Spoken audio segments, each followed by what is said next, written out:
क्या है आध्यात्म? दर्शन, चिंतन धारा, विद्या या संस्कृति की परंपरागत विरासत। आध्यात्म दर्शन यानी जीवन का शाश्वत सत्य। मानव जीवन से जुड़े शाश्वत सत्यों को जानिए और समझिए उपासक डॉक्टर सोहन राज तातेड़ से हमारे खास कार्यक्रम आत्मविज्ञान में। आत्मविज्ञान यानी सही दृष्टि, सही सोच। भाई और बहनों, मातृशक्ति को नमन।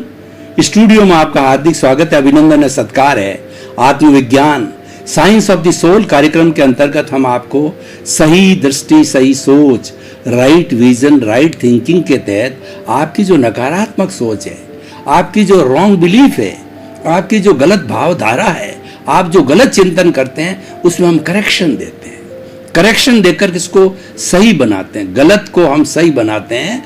हमारा सूत्र है थिंक पॉजिटिव, डू पॉजिटिव। जब आप ये दोनों करने लग जाएंगे, उसकी निष्पत्ति होगी बी पॉजिटिव। हम आपको पॉजिटिव बनाना चाहते हैं, हम आपको अच्छा इंसान बनाना चाहते हैं। उससे अच्छा समाज बनेगा, अच्छा देश बनेगा और अच्छा विश्व बनेगा। वसुधैव कुटुंबकम हम बनाना चाहते हैं। ये सारा कार्य हम अलग अलग एपिसोड्स, अलग अलग विषय, अलग अलग चिंतन के माध्यम से करते हैं। तो आज का हमारा बहुत ही एक्सक्लूसिव जो है सुंदर विषय है प्रतिष्ठित आत्मा। भाई और बहनों, आपने प्रतिष्ठित आत्मा के बारे में बहुत कम जाना होगा और ज्यादातर लोगों ने जाना भी नहीं होगा। आत्मा को सभी जानते हैं। आत्मा का अर्थ होता है असंख्य चेतनामय परमाणुओं के पिंड को चेतना कहते हैं, आत्मा कहते हैं, जीव कहते हैं। और भारतीयतर दर्शनों ने इसके कुल 23 नाम दिए हैं, अलग अलग नाम हैं। सबका भावार्थ एक ही, आत्मा, कॉन्शियसनेस, चेतना। तो भाई और बहनों, प्रतिष्ठित आत्मा क्या होती है? एक ये नया विषय है। जो प्रतिष्ठा करती है वो प्रतिष्ठित आत्मा है। प्रतिष्ठा किसे कहते हैं? जैसे कि कोई एक जो है शिल्पकार एक अपने पत्थर को, अनघड़ पत्थर को छेनी से छील छील करके उसको भगवान बुद्ध की, भगवान महावीर की, बालाजी की, राम जी की, विष्णु की, किसी की भी मूर्ति का आकार देता है। और वह मूर्ति जब मंत्रोच्चार के द्वारा प्रतिष्ठित होकर के मंदिर के अंदर बिठाई जाती है, वह प्रतिष्ठित आत्मा होती है, वह प्रतिष्ठित मूर्ति होती है। तो उसी तरह प्रतिष्ठा करने वाली प्रतिष्ठित आत्मा होती है। हमारी मूल आत्मा जो हमारा प्रभु है, जो हमारा भगवान है, हर एक जीवित प्राणी के अंदर है और वो सारा एक जैसा है। ये जो हमको फर्क, विभिन्नता दिखाई देती है, अलग अलग कर्मों के कारण अलग अलग शरीर, गति, जाति, इंद्रियां मिलती है, अलग विषय, उसमें हम नहीं जाएंगे। तो हमारी वह प्रतिष्ठित मूर्ति होती, उसी तरीके से मूल आत्मा निष्क्रिय होती है, कोई भी कार्य नहीं करती, वो तो अमूर्त है, उसके शरीर नहीं होती है। तो इसके सहयोग से एक प्रतिष्ठित आत्मा बनती है जो कि अंतःकरण के साथ मिलकर के और कार्य करती है। अंतःकरण क्या होता है कि मन, बुद्धि, चित्त और अहंकार के सम्मिलित रूप को प्रतिष्ठित आत्मा कहते हैं। सारा कार्य हमारे शरीर में प्रतिष्ठित आत्मा के माध्यम से होता है, जिसको हम सुबुद्धि, कुबुद्धि कहते हैं, जिसको हम सुमन, कुमन कहते हैं। तो मन, बुद्धि, चित्त होता है हमारा, चित्त चेतना की शक्ति को चित्त कहते हैं। और अहंकार का कार्य होता है सिग्नेचर लगाना। तो प्रतिष्ठा कैसे होती, मैं आपको बताना चाहता हूं कि मन, बुद्धि, चित्त, अहंकार को हम समझे। पहले मन क्या करता है? पैम्पलेट्स निकालता है। जब हम कोई भी चुनाव आते हैं या कोई हमें प्रचार प्रसार करना होता है तो हम पैम्पलेट बांटते हैं, लोगों को जानकारी देते हैं। तो मन क्या है? ये पैम्पलेट निकालता है, पैम्पलेट बुद्धि को दिखाता है। और वो अलग अलग तरह के पैम्पलेट होते हैं, क्योंकि चुनाव के अंदर बैलेट नंबर 1, 2, 3, 4, 5 होते हैं। तो पांचों तरह के पैम्पलेट मन दिखाता है। अब क्या, जैसे किसी को उदाहरण तौर में समझा देता हूं कि किसी को वोट देना है, वोट के अंदर 5 लोग अलग अलग जो है अपने चुनाव चिन्ह वाले होते हैं। तो पांचों के पैम्पलेट हमारे हाथ में आते हैं। तो मन है वो पांचों पैम्पलेट बुद्धि को दिखाता है। तो बुद्धि क्या करती है कि वो कूदती है, नाचती है कि मैं उसके ऊपर छाप लगाऊं, उस पर लगाऊं, उस पर लगाऊं, उस पर लगाऊं, क्योंकि अभी निर्णय नहीं होता है। बुद्धि निर्णय नहीं लेती है। मन, बुद्धि और चित्त, चित्त हमारी चेतना की शक्ति है, तो उस चित्त को ये बात चली जाती है। तो चित्त जो है वो ज्यादा डिस्टर्बेंसेस नहीं करता है, मात्र देख लेता है, क्यों चित्त तो मालिक है। लेकिन अहंकार है उस पर सिग्नेचर करता है। हमारे पूरे इस सांसारिक जीवन को, पूरे शरीर को चलाने वाला वह अहंकार होता है। और अहंकार भी जैसे सुबुद्धि, कुबुद्धि दो अलग अलग तरह की होती है। अहंकार भी पॉजिटिव होता है और नेगेटिव होता है। पॉजिटिव अहंकार अच्छा है। पॉजिटिव अहंकार साहस दिलाता है, हिम्मत दिलाता है, धैर्य दिलाता है, आगे बढ़ने के लिए जो हमें प्रेरणा देता है और हमारे में ताकत पैदा करता है। वो होना चाहिए। अगर आपका पॉजिटिव अहंकार ना हो, पॉजिटिव अहंकार की बात कर रहे हो, पॉजिटिव अहंकार सार्थक है, काम का है, उपयोगी है, तभी हम जीवन के अंदर आगे बढ़ते हैं, विकास करते हैं। लेकिन नेगेटिव अहंकार जो रावण को था, वो आदमी को ले डूबता है। तो अब क्या होता है कि ये नेगेटिव अहंकार है, ये 4-5 जो पैम्पलेट्स दिखाए थे, बुद्धि नाचती थी, कूदती थी, चित्त ने देख लिया, मन ने उसको प्रेजेंट किया, तो जो है अहंकार उसके ऊपर सिग्नेचर कर देता है कि फलां जो है वो चिन्ह वाले को वोट देना है, तो वो फाइनल हो जाता है। और हम उसके ऊपर, उसके अहंकार के सिग्नेचर के ऊपर जो है वह हम वोट दे देते हैं। इन सारों का समन्वित रूप है ये हमारी प्रतिष्ठित आत्मा है। यानी हम जो कुछ भी चिंतन करते हैं, मन का काम चिंतन करना, विचार करना, विचार के बिना कुछ होता ही नहीं है। कैसे होता, मैं आपको उदाहरण के तौर पर बताऊं कि जब तक मैं अब जैसे स्टूडियो के अंदर आया, तो स्टूडियो में आने के पहले जब मैं उठा तब मुझे चिंतन किया कि मुझे आज 10 बजे स्टूडियो के अंदर पहुंचना है। तो मैंने अपने शरीर की निवृत्ति का सारा काम करके, और क्योंकि पहले चिंतन किया था कि मुझे 10 बजे स्टूडियो पहुंचना है, तो उस चिंतन के आधार पे मैं राइट तैयार होकर के 9:45 बजे घर से चला और 10 बजे स्टूडियो आ गया। ये चिंतन से होता है। चिंतन बिना कोई कार्य नहीं होता है। इसलिए कहा गया चिंतन, मनन और क्रियान्विति, या श्रवण, मनन और निध्यासन। पहले चिंतन होता है, फिर ये मनन किया जाता है कि भाई स्टूडियो जाना है कि नहीं जाना, आज छुट्टी तो नहीं है, और जो हमारी रिकॉर्डिंग करने वाले महानुभाव वहाँ उपस्थित है या नहीं है, जानकारी करके वो मनन होता है। और फिर क्रियान्विधि होता है, सब कुछ सही है तो हम घर से निकल पड़ते हैं और वह क्रियान्विति हो जाती है। तो चिंतन ये हमारी प्रथम आधारशिला है, चिंतन है, और ये चिंतन 24 आवर्स चलता रहता है। तो ये हम जो है प्रतिष्ठित आत्मा, ये सारे चिंतन के ऊपर आधारित होती है। अब ये चिंतन पॉजिटिव होता है या नेगेटिव होता है, प्रतिष्ठित आत्मा के जो है हम उसके दो किनारे हैं, दो पक्ष हैं। एक पक्ष जुड़ा हुआ है अज्ञा से और दूसरा पक्ष जुड़ा हुआ है प्रज्ञा से। पहले मैं अज्ञा की बात करूं। अज्ञा मतलब शरीर से संबंधित, राग द्वेष से जुड़ा हुआ, अहंकार से जुड़ा हुआ, वो अज्ञा का पक्ष है। वो एक नॉर्मल व्यक्ति करता रहता है कि जब इसके अज्ञा के साथ में क्या होता है कि प्रतिष्ठित आत्मा में हमारा पूर्व जन्म का जो भाव कर्म किया होता है, उसके अनुरूप जो है हमारा ये द्रव्य कर्म है, वह उदय में आता रहता है, प्रारब्ध में आता रहता है, और उसके अनुरूप जो है प्रतिष्ठा होती रहती है। अगर हम उसकी तरफ ध्यान देते हैं, उसकी तरफ हमारा इंक्लिनेशन होता है, उसकी तरफ झुकाव होता है, तो राग द्वेष को जन्म देता है। तो अज्ञा क्या करती है, एक नई प्रतिष्ठा करती है। पूर्व की हमारी चार्ट प्रतिष्ठा, जिसका की प्रारब्ध और जिसका उदय भाव चल रहा है, वो तो क्या है कि नियत है, वो तो फिक्स्ड है, हम साथ लेके आ रहे हैं, वो हो रहा है, आप कर नहीं रहे हो, आप रोक नहीं सकते हो। जो हो रहा है वह भी एक तरीके से प्रतिष्ठित आत्मा के माध्यम से हो रहा है।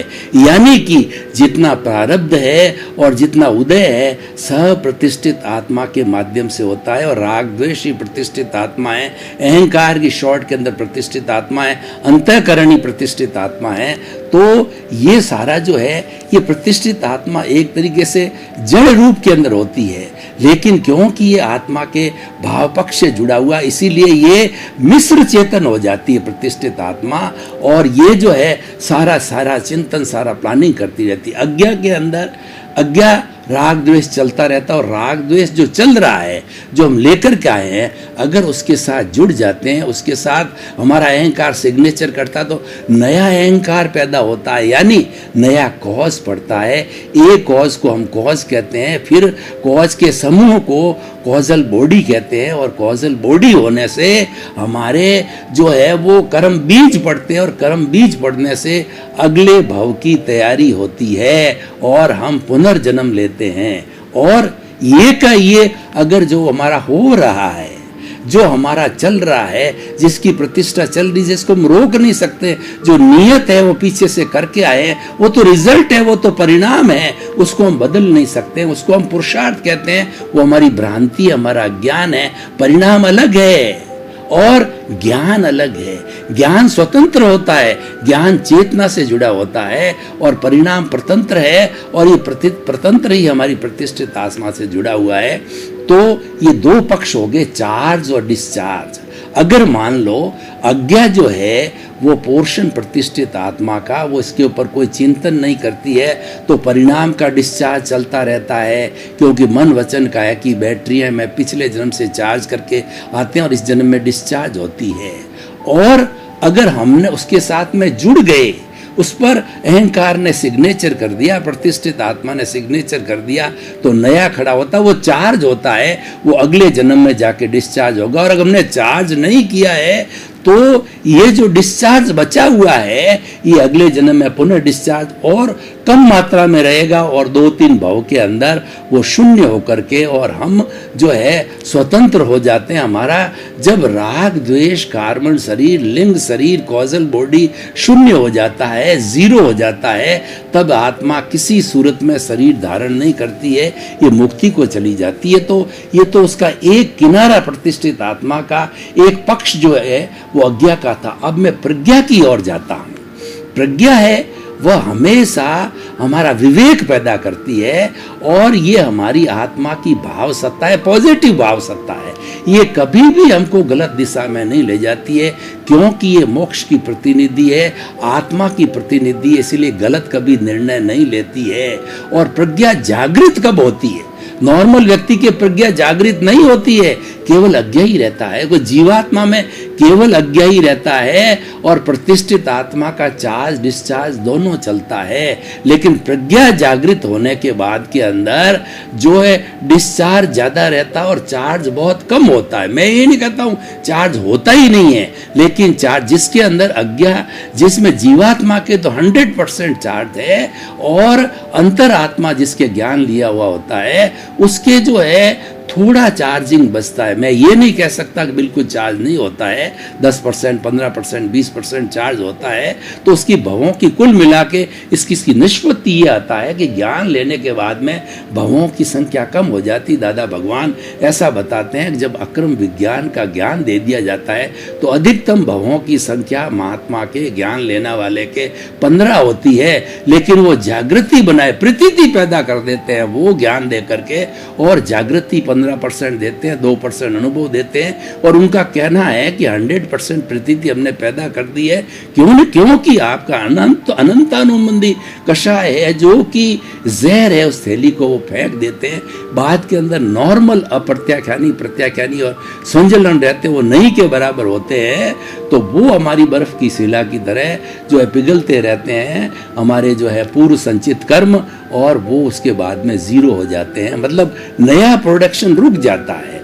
तो इसीलिए भाई और बहनों, ये प्रज्ञा का पक्ष होता है। ये प्रज्ञा क्या करती है? देखिए, प्रज्ञा मोक्ष की अभिलाती है, मोक्ष तारने वाली है, मोक्ष को ले जाने वाली है।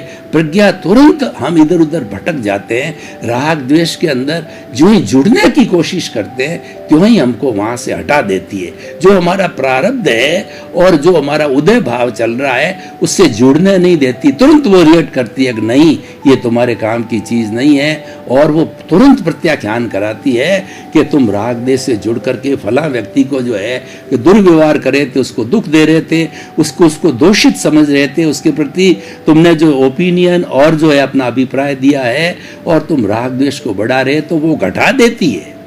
प्रज्ञा बहन इतनी सार्थक है, इतनी अच्छी है कि वह सारा इसको डाउन कर देती है और संभाव को, एक शब्द में बात करूं तो प्रज्ञा संभाव को पैदा करती है, प्रज्ञा संवर को पैदा करती है। भगवान ने दो तरह के धर्म बताए, एक तो संवर और निर्जरा। संवर का मोटे तौर पे जो हम बात करें तो किसी भी प्राणी को दुख न देना, किसी भी तरह का दुख, मारना, पीटना, प्रताड़ना देना, उसको किल करना, उसकी हत्या करना, किसी भी प्राणी को दुख मात्र न देना जो है वो सबसे बड़ा संवर है। किसी को दोषित न समझना वो सबसे बड़ा संवर है, और किसी के प्रति ओपिनियन और अभिप्राय नहीं देना सबसे बड़ा संवर है। राग द्वेष को घटाना सबसे बड़ा संवर है। तो ये प्रज्ञा बहन है, संवर पैदा करती है, वो संवर की प्रतिनिधि है और वह हमारी संभाव को पैदा करती है।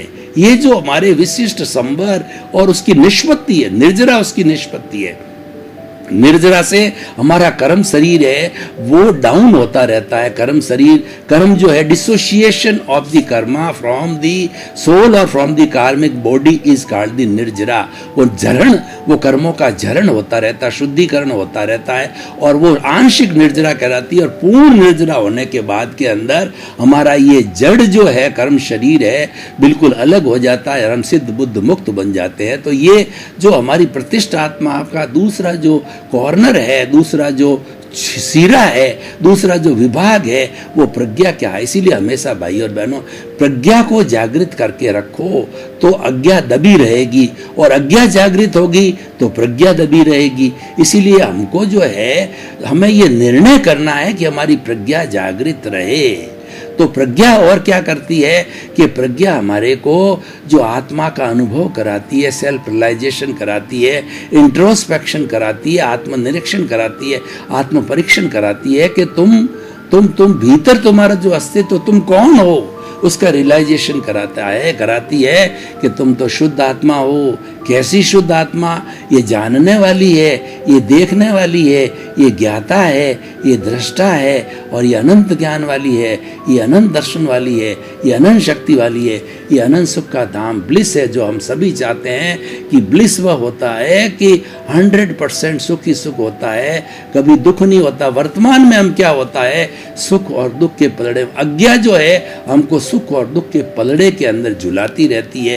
कैसे? मैं उदाहरण देता हूँ कि कभी हमारे को 1 लाख रुपए का मुनाफा हो गया तो हम खुशी हो गए, हमको सुख मिल गया, और कुछ समय के बाद में 2 लाख रुपए का घाटा चला गया बिजनेस में, तो हम बहुत दुखी हो गए, हम डिसअपॉइंट हो गए, हम डिप्रेशन के अंदर चले गए और हम बड़ी तकलीफ में आ गए, दुख के अंदर आ गया। तो इस झूले में झुलाती रहती है। लेकिन प्रज्ञा है या हमारा आत्मा का ज्ञाता, प्रज्ञा आत्मा ज्ञाता दृष्टा से सीधी जुड़ी हुई है, उसका लिंक ज्ञाता दृष्टा भाव से, क्योंकि उसी ज्ञाता दृष्टा भाव की प्रतिनिधि है, ज्ञाता दृष्टा भाव की वह भाव सत्ता है। तो वो हमेशा हमको उस तरफ ले जाती है। मतलब 2 पाले हो गए, प्रतिष्ठित आत्मा के 2 पाले हो गए। एक पाला हो गया अज्ञा का पाला और एक प्रज्ञा का पाला। अज्ञा का पाले में जीवात्मा रहता है जिसको ज्ञान नहीं, केवल अज्ञान है, और अज्ञान एक वेल्डिंग है। इस वेल्डिंग को तोड़े बिना हमारा जो है शुद्ध आत्मा और हमारा कार्बन शरीर जो कि जड़ है अलग नहीं हो सकता है। हमने भव भवांतर में क्यों घूमते आ गए? क्योंकि हमको कोई ज्ञानी पुरुष नहीं मिला। ज्ञानी पुरुष भेद विज्ञान कराता है, जड़ और चेतन का अलग अलग कर देता है, और वह ऐसा भेद विज्ञान करता है कि वो चिंतन करा देता है कि ये शरीर तो जड़ है, तुम तो शुद्ध आत्मा हो, ये जड़ अलग है, और ये जड़ नाशवान है, ये जड़ जलाए जाने वाला है। ये जड़ मिश्र चेतन इसलिए है कि इसके अंदर आत्मा की हाजिरी है, प्रभु की हाजिरी है। तो भाइयों और बहनों, आज का टॉपिक बहुत सुंदर टॉपिक है कि सारा कुछ जो घटित होता है, क्योंकि प्रज्ञा जड़ है, प्रज्ञा पौद्गल, ये हमारी जो है प्रतिष्ठित आत्मा है वह जड़ है, और प्रतिष्ठित आत्मा जो है वह नाशवान भी है। लेकिन प्रज्ञा है वो हमारी आत्मा की भाव सत्ता है, वो भी एक तरीके से चेतना का रूप है। वो आत्मा से ही निकली हुई और आत्मा के साथ ही चली जाती। जब आत्मा मुक्ति में हो जाती है तो प्रज्ञा और आत्मा एक हो जाती है, मन है वो अमन हो जाता है और केवल जो है आत्मा का ज्ञाता दृष्टा भाव रहता है, केवल ज्ञान दर्शन रहता है। तो भाई और बहनों, अब मैं इस एपिसोड को निष्कर्ष की भाषा में ले जाऊं, इसको ओपन टू द ऑडियंस करूं और आपकी जिज्ञासाएं, समाधान, प्रश्न उसके साथ में जोड़ूं और उससे ये पता लगाऊं कि इसकी क्या रिलीवेंस है, इसकी क्या सामाजिक उपयोगिता, इस एपिसोड की क्या वैबिलिटी है। तो मैं बड़े आत्मविश्वास के साथ कह सकता हूं कि ये भेद विज्ञान कोई भी कर लेता है, प्रतिष्ठित आत्मा को समझने वाला ये समझ जाता है, मन बुद्धि चित्त अहंकार को समझ जाता है कि अहंकार का सिग्नेचर जो है वो हमारा जो है वो हमारे नेगेटिव अहंकार पैदा ना हो। ये हमारे को एक सबसे बड़ी शिक्षा इस प्रतिष्ठित आत्मा मिली है कि प्रयास करो कि नेगेटिव अहंकार पैदा ना हो। नेगेटिव अहंकार क्या है? नेगेटिव अहंकार वाला सुपीरियरिटी कॉम्प्लेक्स में रहता है, अपने से हरेक को, साथ वाले को नीचा समझता है और वो मद करता है। 8 तरह के मद करता है। कौन कौन से मद? ज्ञान का मद, रूप का मद, धन का मद, ऐश्वर्य का मद, तप का मद, ज्ञान का मद। और इन 8 तरह के मद करने वाला जो है ये नेगेटिव अहंकार है, ये बुरा है। और अहंकारी व्यक्ति जो है नए कर्मों का अर्जन करता है। अहंकारी व्यक्ति जो है वो लोगों को चुभने लगता है, क्योंकि वो अपनी बात ही रखता है, वो दूसरे की बात सुनता नहीं है। बहुत घमंड करता है, अपने धन का घमंड करता है, रूप का घमंड करता है, पद का घमंड करता है। वो घमंडी होता है और लोगों को डांटता रहता, फटकारता रहता है कि जो कुछ हूँ मैं ही हूँ, सर्वे सर्वा। इसका एक एग्जाम्पल आप रावण को लो ना।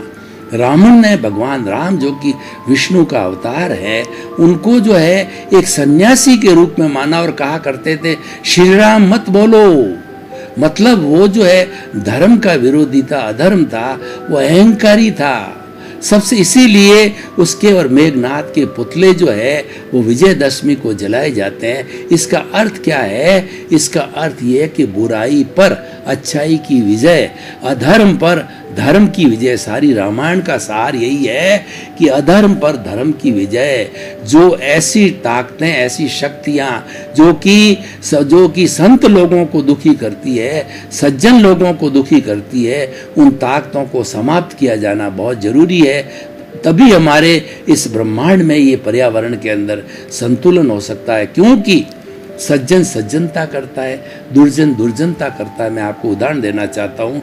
एक नीम का पेड़ है, उस नीम के पेड़ को आप 100 घड़ों से सींच लो तो उसकी कड़वाहट नहीं जाती है, क्योंकि उसका लक्षण कड़वाहट देना का। मैं उसको बुरा नहीं मानता हूँ, उसकी नीम की पत्ती की कड़वाहट भी बहुत अच्छी लगती है, लेकिन वो मीठी कभी नहीं हो सकती है।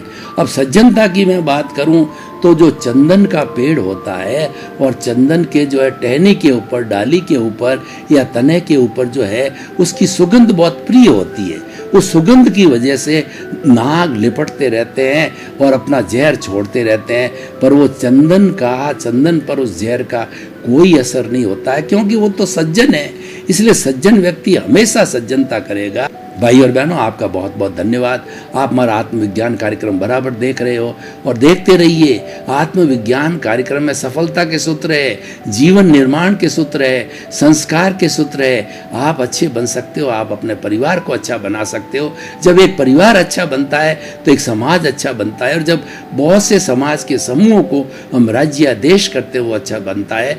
और जब देश सारे 210 देश मिल जाते हैं तो वसुधैव कुटुंबकम बनता है। तो आपके प्रति मंगल भावना, शुभकामना। क्या है आध्यात्म? दर्शन, चिंतन धारा, विद्या या संस्कृति की परंपरागत विरासत। आध्यात्म दर्शन यानी जीवन का शाश्वत सत्य। मानव जीवन से जुड़े शाश्वत सत्यों को जानिए और समझिए उपासक डॉक्टर सोहन राज तातेड़ से हमारे खास कार्यक्रम आत्मविज्ञान में। आत्मविज्ञान यानी सही दृष्टि, सही सोच।